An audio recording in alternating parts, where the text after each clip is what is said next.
Back at it again. Oh, I hope it's getting this. Gonna shoot the Glock real quick. 43X 9mm.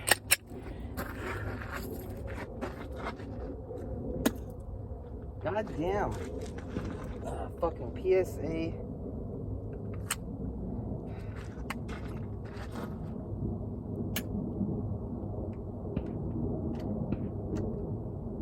Oh, it wasn't fully seated. That was what the problem was in the first place, because it didn't get a round in there.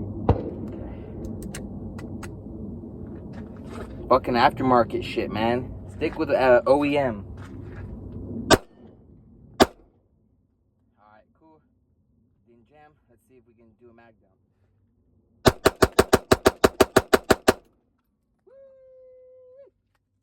Yes, sir. That's what I'm fucking talking about.